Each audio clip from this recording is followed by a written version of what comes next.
You're listening to the Cyberwire Network, powered by N2K. This episode is brought to you by Audi. The road is calling. Embrace the thrill of the drive with the all-new, fully electric Audi Q6 e-tron. Featuring effortless power, serious acceleration, and advanced Audi tech. It's not just a new EV. It's a new way to experience driving. The all-new, fully electric Audi Q6 e-tron is here. The next chapter of Audi starts now.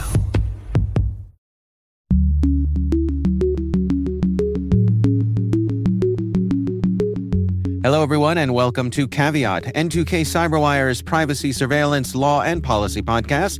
I'm Dave Bittner, and joining me is my co-host Ben Yellen from the University of Maryland Center for Health and Homeland Security. Hey there, Ben. Hello, Dave. Today, we welcome our special guest, N2K Cyberwire colleague and editor of the Caveat newsletter, Ethan Cook. While this show covers legal topics and Ben is a lawyer, the views expressed do not constitute legal advice. For official legal advice on any of the topics we cover, please contact your attorney.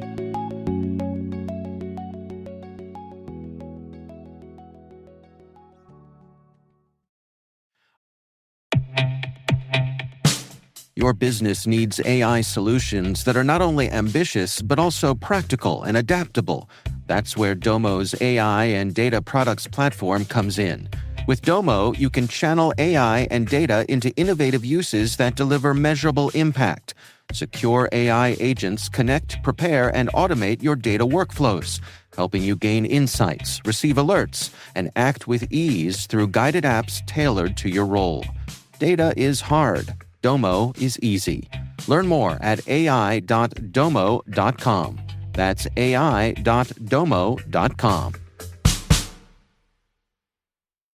All right, we are back. And Ben, we have another special show today. It is my pleasure to welcome to the show our N2K Cyberwire colleague and editor of our Caveat newsletter, Ethan Cook. Ethan, welcome. Hey, everyone. How you doing? We are doing great. For our audience who is unfamiliar with you, can you give us a little bit of what they should know about you? Yeah, absolutely. So I am the primary writer and editor of the Caveat weekly newsletter. I've been working on that for some time now. I'm the person who you see every Thursday when you get that email in the afternoon who is sending you, detailed breakdowns of some major stories that are going on, as well as some, smaller things that are happening in the world. And I've been working with N2K for several years now, and I've been a long-standing policy fan, and kind of, I guess, it is a hobby of mine, so to speak. Right. Well, and I guess it's a good opportunity as a reminder for our listeners that if you have not yet checked out the Caveat newsletter, what are you waiting for?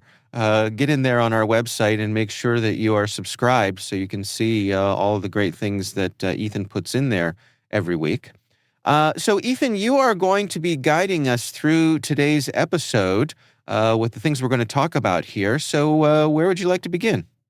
Yeah, absolutely. So I think some context is in order. So, we thought about this, with the incoming administration. Obviously, no matter what happens, whenever you have a new party taking power, or just even from party to party, there's always going to be some shifts in how policy is approached. And this felt like a really good opportunity to do some really good in-depth analysis on what are some of the major kind of more tech-related / cyber-related policy sectors that we're going to see change, maybe not to high degrees, maybe some very high degrees with the incoming Trump administration. And we're going to do this once a month where come on, talk about one of these big policy areas and really break down some of the major happenings there, speculation, or some of the things that have already seen some movement. And this for this special edition, we're going to talk about antitrust, and which may not seem necessarily tech-related at first. But when you think about it, when you look at some of the major companies in the world, especially within the US, some of the first ones that are come to mind are all tech companies: Google, Apple, Amazon, Microsoft, et cetera. Yeah. Can I shift over to Ben here? I mean, when you think of the topic of antitrust and where we kind of find ourselves in this moment, how would you describe it? I think this is a perfect topic to cover because I think it's very representative of the major policy change we've seen over the past 4 years. One of President Biden's major initiatives, though it was kind of under the radar, was to reinvigorate our federal agencies to pursue antitrust policies. He did so most famously against Google, but as you said, I mean, this was pretty broad across the tech industry. And it's had a lot of upstream and downstream effects. We can talk about the policy impacts, which are significant, and the lingering questions. But also, and I'm curious to see if you agree with this, Ethan, there's been kind of a vibe change in Silicon Valley against Biden and the Democrats and for Trump and the Republicans. And I think on first blush, it seems to be something that's a self-professed cultural change, that they're complaining about things like wokeness and all of that stuff. And I'm wondering if a lot of that has to do with the Biden administration's aggressive use of antitrust policies and how that's going to impact what Trump does now that Elon Musk is living in Mar-a-Lago. Yeah. So I'm curious to hear what you think about that as well. Yeah, unpack it for us, Ethan. Yeah, so I think, Ben, you hit it right on the head. The best way to describe Biden, and experts have kind of echoed this statement, is that, Biden's 4 years in office with antitrust was a very clear departure from the past 40 years of antitrust policy, which better way to describe that is a lack of antitrust policy, where we just kind of let everyone go wild, and this is how you get these massive companies who have GDPs or have annual valuations of higher than GDPs of other nations, right? And so with Biden coming in, he kind of revolutionized how we approach this.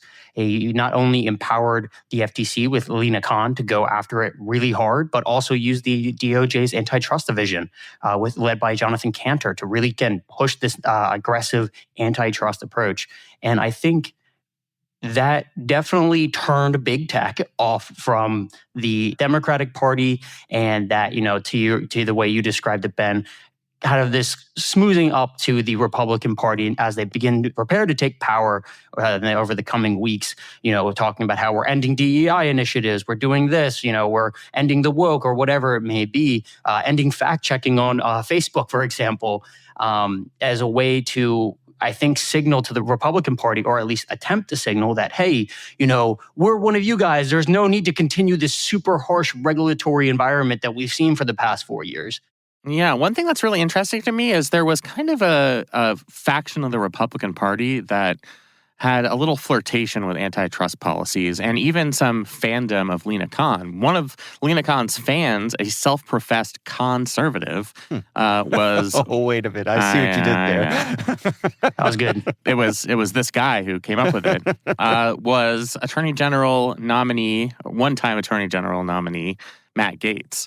Another adherent, somebody who has praised Lina Khan and her antitrust policies, is Vice President-elect J.D. Vance. Yeah, I was going to say the same thing. Vance was a big supporter as well. Yeah, which is really interesting, and I'm wondering how much influence they're going to have in the Trump administration now that big tech also has the ear of Donald Trump. And I think a fascinating dynamic here is we all know Donald Trump to be very responsive to the last person that he talked to.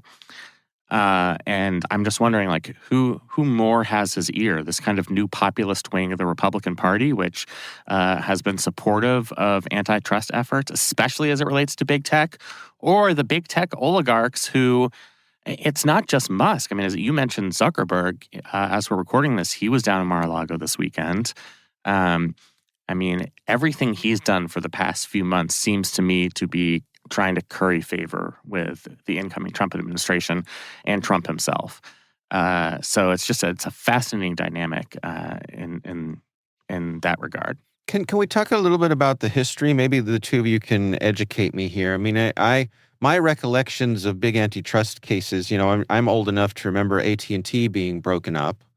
But then also the Microsoft case, I guess back in the 90s. What is you say that, there are some folks on the Republican side who are in favor of some of these antitrust movements. What is the Republican argument for, the conservative argument, I suppose I should say, for antitrust enforcement? Should I take that, Ethan, or you want to take that? Yeah, I can take that one. Yeah. So I think... yeah, as Ben said, there are different factions, and obviously I think there's nuance to a lot of things. I think the best way to describe where current conservative overall, as a kind of a viewpoint, is they are very down on big tech censorship is the best way to do it, I think, as a huge element of it. So I think, while traditionally they may have been more okay with, major corporations like Verizon or things like those who really don't get involved in what is said and how it's said, obviously social media censorship has been a huge conversation talking point for the past couple of years.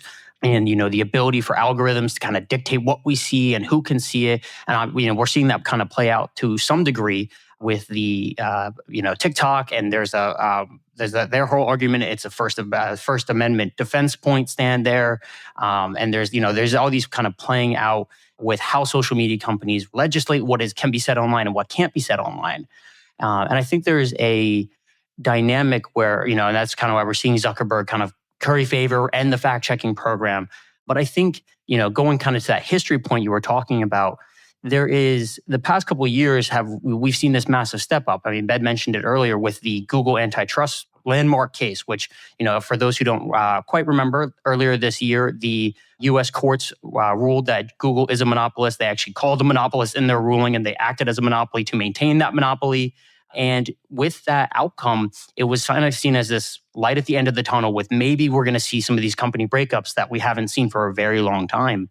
And while the Biden administration was very adamant that it wanted to pursue a company-wide breakup and make it divest from its search engine monopoly, the Trump administration has kind of already put some, doused some of those hopes. When they came in, some statements were made by the administration that they are looking to not necessarily break up companies. But I think now, rather than pursuing breakups that we would have seen under Biden or a Harris-led administration, or attempted breakups, I should say, the goal now, I think, is more of a more traditional punishments, more of a kind of financial penalty perspective or regulatory penalties rather than forcing divestment across the board. Ben, what do you make of that? Yeah, I think that's exactly right. I think sometimes it's hard to distinguish between those two policies because sometimes the sanctions themselves can feel like breaking up the big companies, but it is really distinct. I'm curious to see how you would apply these sort of two policy approaches to something that's very currently in the news, and that's the potential breakup of TikTok. By law, TikTok is required to sell or to be sold. Divestiture must occur. I'm trying to figure out the right nomenclature here from ByteDance, lest TikTok be banned in the United States. And I'm wondering if you see this as an extension of antitrust policies. This was a bipartisan bill enacted in Congress, or if you see this as a special case that just that implicates national security in a way that some of these other antitrust cases do not. Yeah, I would definitely say I think it would lean a little bit more towards the national security perspective. I know the Supreme Court they just began to hear the initial arguments at the end of last week on, I believe, Friday. And, the initial reactions to the TikTok's defense, which was that, freedom of speech, that by being forced to sell, they are infringing on the company's right to have this as a kind of verbal platform, and they're infringing on users because it could shut down their access to social media. And we saw justices, some quotes kind of already emerge out where justices were initially reacting to this, not in the best way, with arguments saying, well, the Congress is not forcing you to, or not preventing you to say this. We're just saying that you can't say it on a Chinese owned platform. Yeah. Is more so the argument. The oral arguments did not go well for TikTok. And I continue to think we are collectively underestimating the chance that in the next 5 days, TikTok is going to be shut down in the United States. But I grant you that that's not necessarily a full-on antitrust story. Yeah, I think Google is the best example because it was kind of a multi-front attack. It's not just Google as a monopoly per se. It's what they've monopolized, which is advertising, which is the search engine itself. And while the Microsoft cases were high profile, since then, we just haven't seen this type of frontal attack. I think because the prevailing ideology was that kind of a laissez-faire attitude, let the market decide what product people like best. There used to be competition among search engines in the early 2000s, and then Google created a superior product. That was the search engine to end all search engines. Yeah. And any action that they were taking to consolidate those gains were reactions to market interest. The fact that people were choosing with their eyeballs and their pocketbooks to use Google services. I mean, I'm kind of curious from your perspective here. What do you think changed? Like, what was kind of the impetus behind this movement to finally go after some of these big tech companies?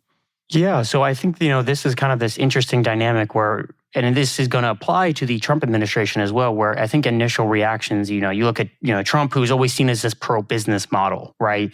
Big fan of business, obviously comes from a business background, that he is going to be super friendly to businesses. And I think that is one way to look at it, but I think there's another perspective, which is also applies to the Biden administration, which is a more populist approach that centers around, kind of doing what people want, which is why we have this kind of huge reaction to big tech censorship, where it's very popular right now amongst people. I mean, if you look at poll demographics, that people are not a fan of big tech companies. They're not a fan of censorship. There's a lot of pushback right there. And I think that when you look at a lot of the cases that Biden has been pursuing, they are rooted in kind of these new age line of thinkings for antitrust policy. They're not using conservative, traditional, conventional economic assessments, as you said, market dictations and what the market says, what are consumers saying? It's more about what are people feeling? Are people feeling that this is going to be impactful to labor markets? Is this going to be impactful to services, et cetera? And we've seen kind of this step away from traditional antitrust and merger assessments and pushing more into a kind of theoretical, less based in like traditional legal brand or the world, which is why we've seen cases against Apple. Google has multiple cases against them. Amazon has a case against them. Meta, etc. And I think, ironically, a lot of these cases were actually started by the first Trump administration, which a lot of people don't realize. Right. They were continuations of. Biden continued and was actively still pursuing them, and which is why kind of coming back to with what we see over the next 4 years, it's likely that Trump will continue these cases. I mean, he started half of them himself. I think the major difference is going to be just what aims they're trying to pursue. And I think, to your point, Ben, with the currying of favor, I think that's going to come into a far greater play of what are the outcomes. And if a deal can be negotiated where, maybe more favorable terms can be met in the punishment, the Trump administration is not going to pursue as aggressive, where I think the Biden administration had that just full out aggressive, whatever we need to do to end this monopoly in our view. We'll be right back.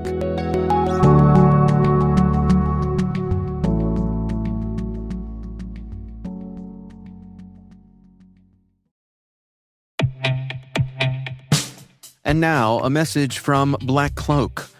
Did you know the easiest way for cyber criminals to bypass your company's defenses is by targeting your executives and their families at home? Black Cloak's award-winning digital executive protection platform secures their personal devices, home networks, and connected lives. Because when executives are compromised at home, your company is at risk.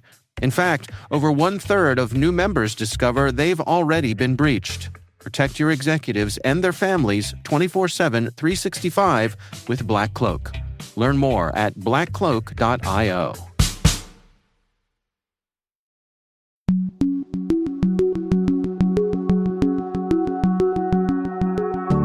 I think, and not to get too much into the political theory here, but I think Biden and his allies had a political theory of the case. And this goes beyond antitrust policy, but I think antitrust policy is a huge portion of it. The Democratic Party over the past couple of decades has lost a lot of working class support. They've become less of a populist coalition and more made up of college educated voters. And I think Biden, being this like scrappy guy from Scranton, was really keen on reversing that. And I think that informed, especially early in the administration, some of his policies, like going big in terms of fiscal spending on the COVID recovery bill and on the Inflation Reduction Act.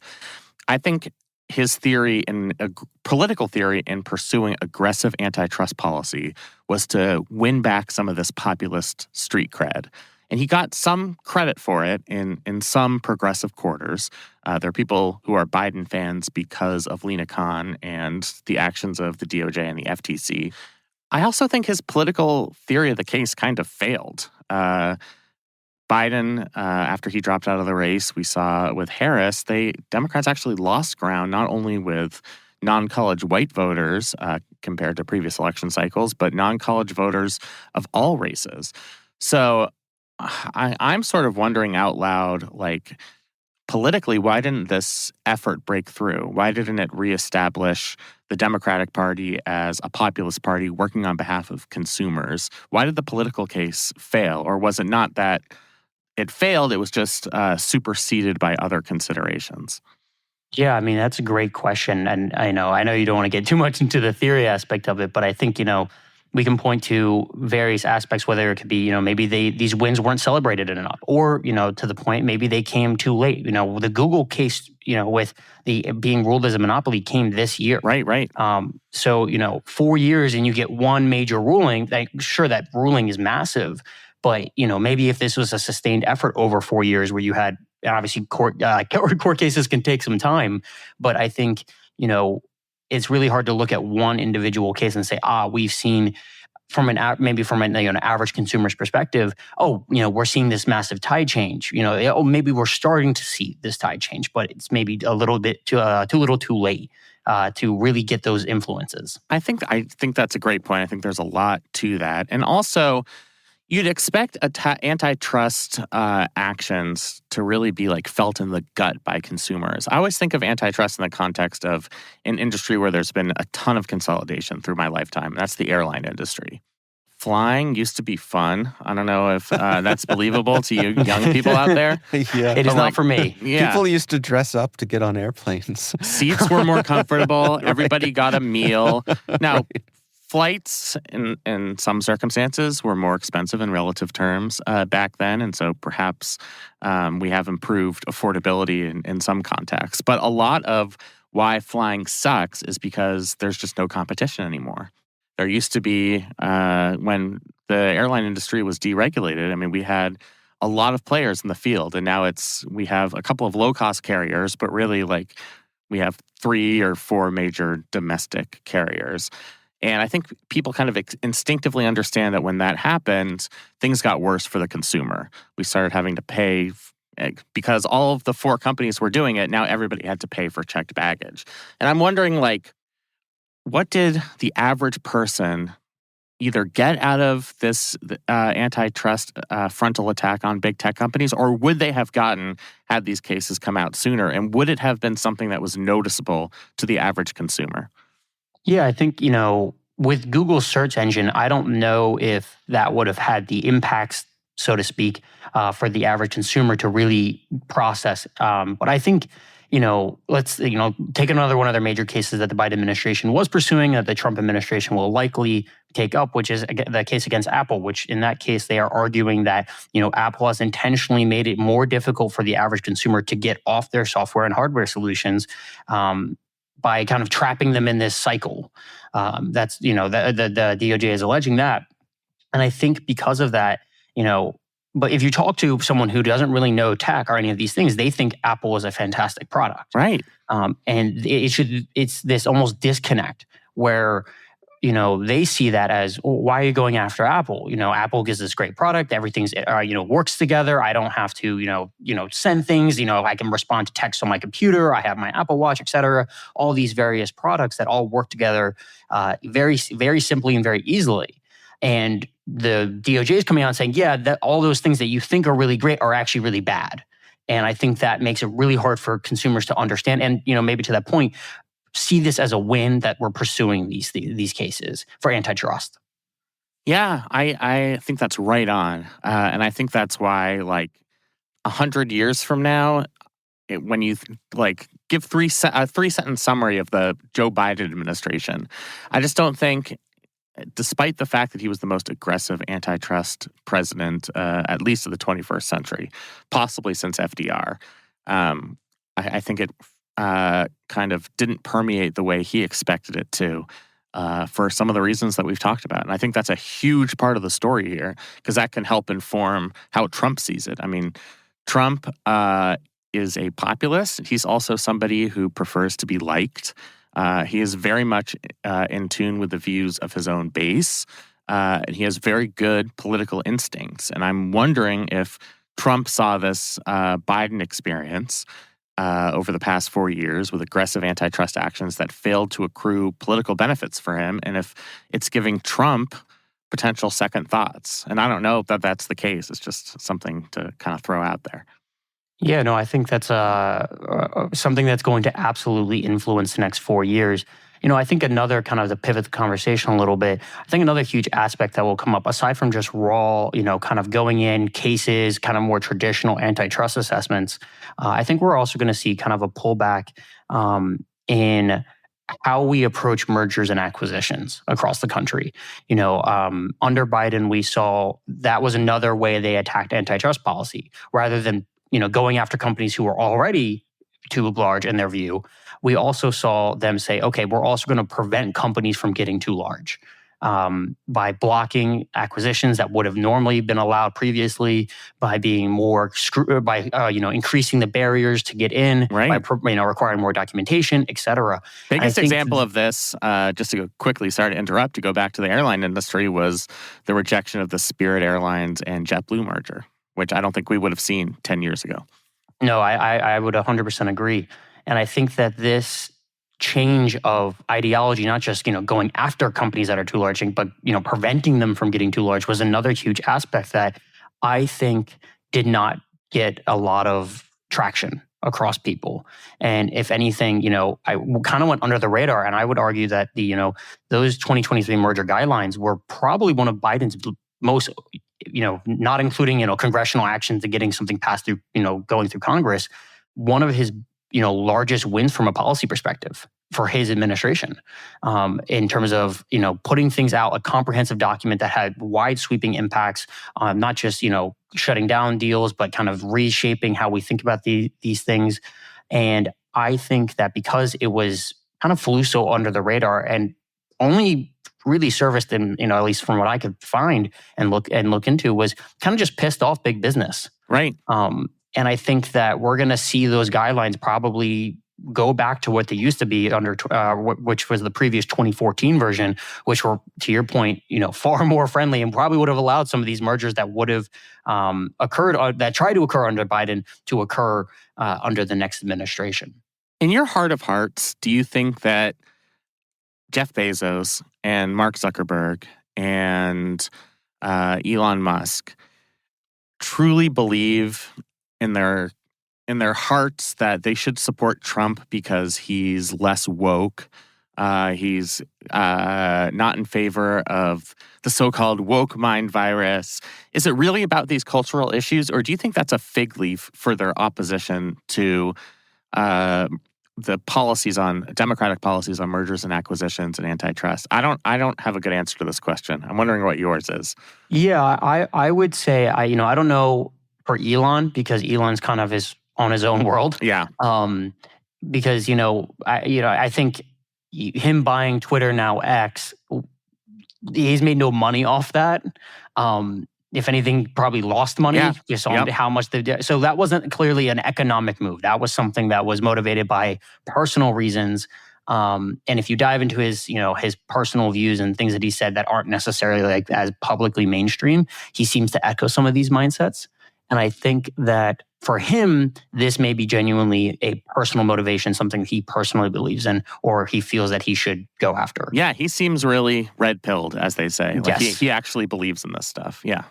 But I don't know if I can apply that to the other, I guess, say big tech moguls who seemingly overnight were, I'm not going to make comments, or, maybe we have a DEI initiative, but we're not really doing too much. And then as soon as Trump gets elected, now we're flipping. And that to me felt very like, it is now politically inconvenient for me to have these policies. It's politically inconvenient for these things because Trump and his base and the people behind him and his administration are going to go after me for these things. And I think it would be far more better in my interest to remove these things and largely have no impact on me personally, but could have substantial impacts on how the administration pursues antitrust policy against me. Sure. I think when part of what is at play here, in my estimation, is that when we saw the rise of these big tech companies, Facebook, Google, Twitter, from a policy point of view, it seems to me like the approach was hands off. Right? We don't know where these are going to go. There's never been anything like this before. We are riding the enthusiastic wave of techno-optimism that these online platforms are going to bring everyone together. Obviously, there's a lot of money to be made for lots of people, so we're just going to stand back and see what happens. And we got through that phase, and now we're in a different phase where these companies have reached a certain amount of maturity. There's a certain amount of stability. The growth curve has leveled out for them, I think, to a great degree. And many of them are shrinking. Look at Twitter. But the leaders of those organizations are accustomed to being able to do whatever they want. And so when the specter of not being able to do whatever they want comes up, I think their impulse is to use the tremendous resources that they have at their disposal, both financially and also the public platforms that they have, to get their ways. Think there's anything to that? Yeah, absolutely. I think there's a huge dynamic. I mean, we've already seen that sort of play out on the state level with a lot of the bills going through that are regulating underage use of social media platforms. Florida was one that passed probably the most aggressive version of it that outright banned anyone under 16.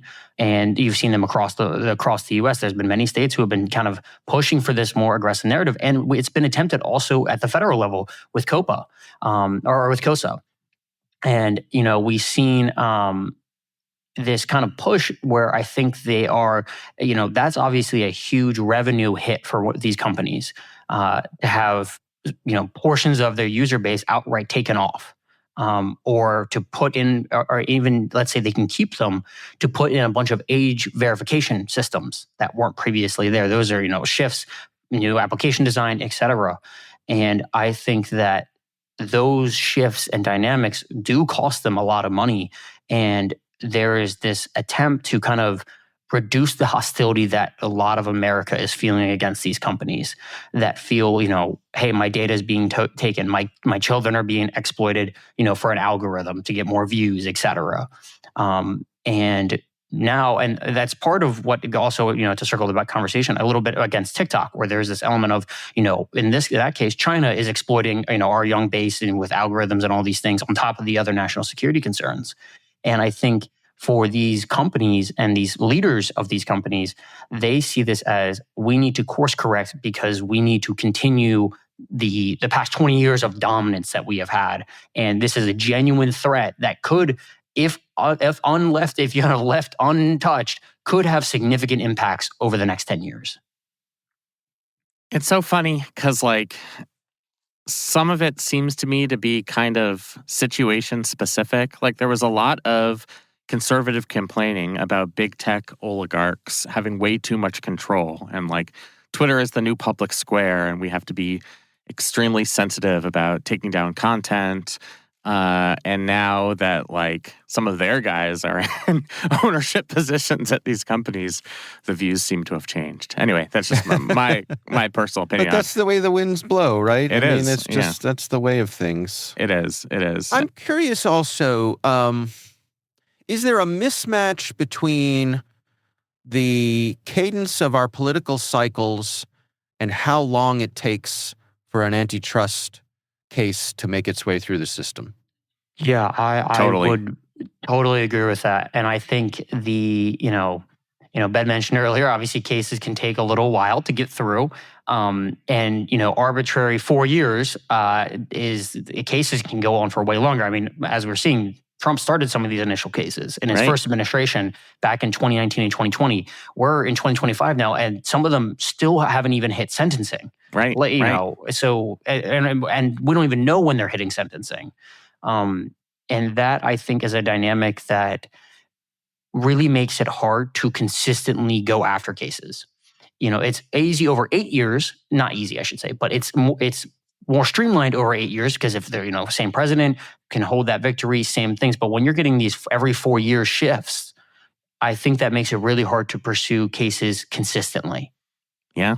I mean, you can see there are a lot of voters out there who, one of the reasons they were voting against Joe Biden, presumably, was because Roe v. Wade had been overturned, not realizing that's actually the fruits of labor that took place during the Trump administration. And then multiply that by can on an issue that's far more lower profile that your average voter is just not going to be following very closely. Yeah, and even, to kind of go off the Roe v. Wade aspect, that's not even just under Trump. That's also motions that were set in under Obama by blocking nominations there. Totally, yeah. So, that was, a decade in the making almost. Right. And I think, that same kind of issue applies to these cases where, these slow burn elements, it's really hard to get consistent wins in 8 years, let alone 4 years when it comes to pursuing legal challenges. Yeah. Well, let me bring it home then and wrap up with this. Where do you think we're headed here? What's the political will? Are we likely heading into an era of continued scrutiny for antitrust?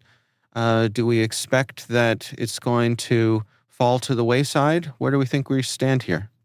No, that's a great question. And I toyed around with this a lot because, again, initial reactions, you would say, oh, Trump, all these, large tech companies are schmoozing up. Elon is his best friend, it seems like. What does this look like over the next 4 years? But then on the flip side, as we mentioned earlier, you have key administration people coming out saying, we love Lina Khan. We thought she was great, right? Maybe love's a little strong word, but we liked what she did. And I think, Biden obviously had a more populist agenda. I think, when we look at what Trump's going to do, I would say over the next 4 years, we will continue. I would say it's very likely that we continue many of these cases. It simply is just going to be along the lines of we're probably not going to see the aggressive outcomes that the Biden administration saw. And it's going to be a return to more traditional punishments that are going to be viewed as, kind of more slap on the wrist, I guess the best way to describe it. Or, hey, maybe we have to do something a little hard, but if we can, negotiate something, then maybe we don't have to be as kind of aggressive in our approach. Regarding policy, I think that is going to return back to a more traditional assessment process, especially in the terms of mergers and acquisitions, where we're going to see, back to that 2014 model, maybe not a full return, but definitely a step back where we will encourage businesses to merge, encourage businesses to grow. And if, I think the Trump mindset will be, grow. And if it becomes a problem or if people don't like it in that populist sense, then we'll, kind of bring the hammer down, but not for a full, kind of destroy the foundation, rebuild it back up, but kind of let's knock you down a peg or two and figure out where we can go from there.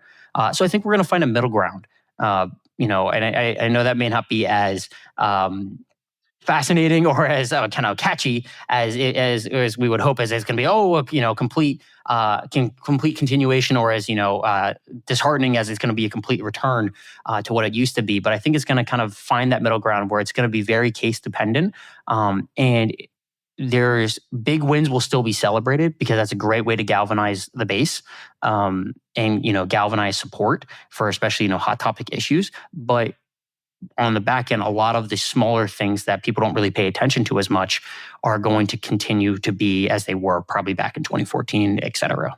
We're going to hold you to that, Ethan. Yeah, Ben, absolutely. What's your take, Ben? Yeah, I actually agree with that prediction. It's just hard institutionally to put an end. You have to pick your battles because, the Justice Department is going to discontinue some cases that the Biden administration pursued, but they can't do that for every case.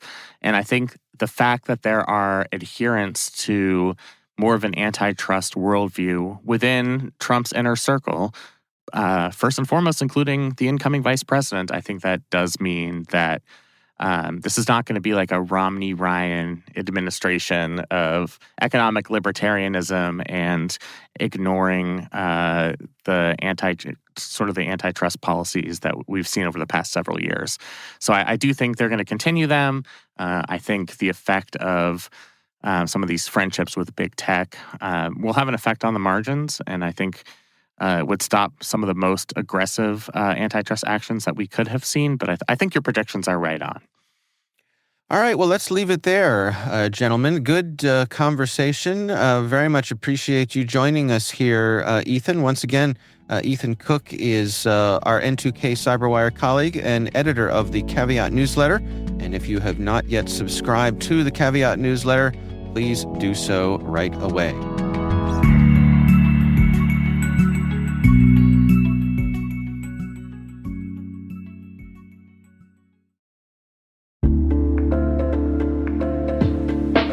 Hey everybody, Dave here. Have you ever wondered where your personal information is lurking online? Like many of you, I was concerned about my data being sold by data brokers. So I decided to try Delete Me. I have to say, Delete Me is a game changer. Within days of signing up, they started removing my personal information from hundreds of data brokers. I finally have peace of mind knowing my data privacy is protected. Delete Me's team does all the work for you with detailed reports, so you know exactly what's been done. Take control of your data and keep your private life private by signing up for Delete Me. Now at a special discount for our listeners. Today, get 20% off your Delete Me plan when you go to joindeleteme.com/N2K and use promo code N2K at checkout. The only way to get 20% off is to go to joindeleteme.com/N2K and enter code N2K at checkout. That's joindeleteme.com/N2K, code N2K.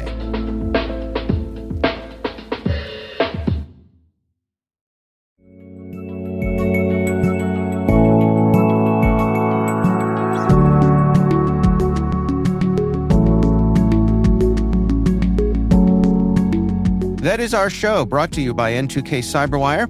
We'd love to know what you think of this podcast. Your feedback ensures we deliver the insights that keep you a step ahead in the rapidly changing world of cybersecurity. If you like our show, please share a rating and review in your favorite podcast app. Please also fill out the survey in the show notes or send an email to caveat@n2k.com. This episode is produced by Liz Stokes. Our executive producer is Jennifer Iben. The show is mixed by Trey Hester. Our executive editor is Brandon Karpf. Peter Kilpie is our publisher. I'm Dave Bittner. And I'm Ben Yellen. Thanks for listening.